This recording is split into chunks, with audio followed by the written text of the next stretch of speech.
موئی محمد صاحب گواہی وہی جو آپ کے مخالف کی طرف سے آیا ہے. تو جس طریقے سے مشاہد حسین سید صاحب بتا رہے ہیں کہ اب یہ معاملہ لوکل نہیں انٹرنیشنل ہو چکا ہے, لیکن کہیں نہ کہیں آپ کی پالیسی میں کچھ بیلنس نظر نہیں آ رہا. پی ٹی آئی ان ججز کے حق میں وہ تو بول رہی ہے جو ججز عام طور پر فیصلے پاکستان تحریک انصاف کے حق میں کر رہے ہیں یا ایم پی اوز کے معاملے میں کر رہے ہیں, لیکن قاضی فائز عیسیٰ صاحب پر عدم اعتماد کیا جا رہا ہے. کیوں؟ بینچز بنانے پر, کیونکہ قاضی فائز صاحب کہتے ہیں وہ ضمانت ہو رہا نہیں, میرے ساتھ 2 سینئر جج ہوتے ہیں, وہ بھی وہ مل کے یہ بینچ تشکیل دیتے ہیں. آپ لوگ بھی تھوڑا بیلنس نہیں چل رہا ہے نا سر؟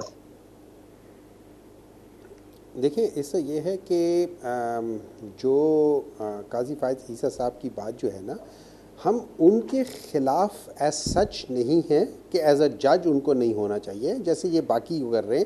ان لوگوں کو تو ہر وہ جج ان کے, دیکھیں ان کا مین کنسرن یہ ہے کہ پاکستان تحریک انصاف کے حق میں کیوں آ رہا ہے, ان کو کیوں نہیں لٹکایا جا رہا ہے, ان کو کیوں نہیں سزائے موت دی جا رہی. ان لوگوں کا پرابلم یہ ہے, یہ چاہتے ہیں یہ لوگ. Unfortunately they have not learn from the mistakes in the past and they want to live in that place. کیوں؟ ان لوگوں کو وہ سوٹ کرتا ہے, یہ پہلے بھی سوٹ کرتا تھا. اور میں ایک بات بتا دیتا ہوں, اگر اس زمانے میں اچھے جج ہوتے یہ لوگ آج ادھر نہ ہوتے. یہ ہے ان کی ایگزسٹنس اس وجہ سے ہے کہ سارے وہ جو تھے نا وہ مینوور ہوتے تھے.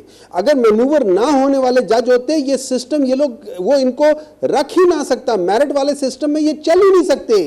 یہ لوگ چل ہی صرف اسی سسٹم میں چل سکتے ہیں جہاں پہ مینیورنگ ہوتی ہے, ورنہ تو ان کا وہ ہے نہیں. اب آ جاتی ہے بات جو آپ نے مجھ سے سوال پوچھا تھا.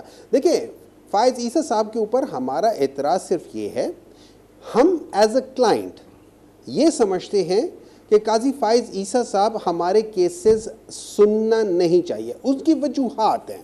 وجوہات نمبر 1 یہ ہے کہ جو سننے میں آیا ہے کہ جو سپریم کورٹ کے چیف جسٹس کی جو ٹینیور ہے وہ 3 سال کرنا چاہ رہے ہیں.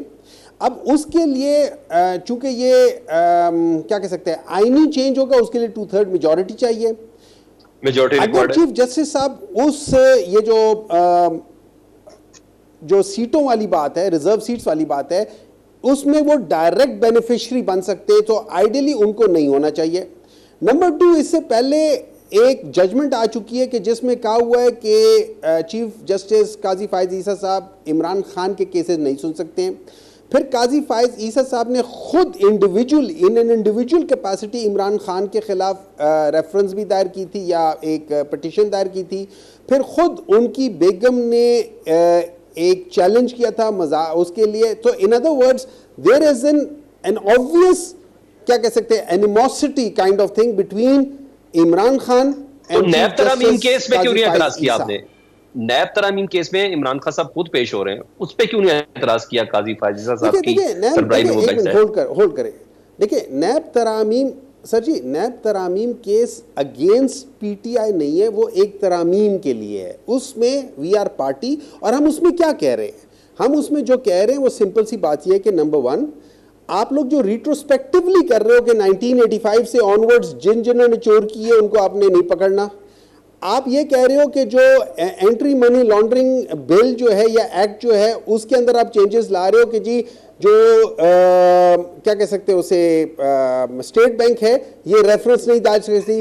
آپ یہ کہہ رہے ہو کہ اگر آپ کے سامنے کوئی فرنٹ مین ہے, کوئی سویلین ہے جو بیوروکریسی اور پولیٹیشینز کے ساتھ کہیں ہو رہا ہے, آپ اس کو نہیں لا سکتے ہو. آپ کہہ رہے ہو جو آپ کی پراپرٹی ملک سے باہر ہے اس کو آپ نہیں پوچھ کچھ سکتے ہو. آپ کہہ رہے ہو کہ اگر تو کوئی ملی بھگت ہوتی ہے کسی جگہ کسی وجہ سے آپ ان کو, یا کوئی ایسا ڈیسیژن ہوتا ہے کہ جو جس کے اندر وہ میلافائڈ انٹینشن ہوتا ہے. فار ایگزامپل آج پاکستان اگر یہ بجلی کی کرائسس میں ہے یہ صرف اور صرف اس وجہ سے ہے کہ ہم لوگوں نے غلط ڈیسیژنز لیے تھے.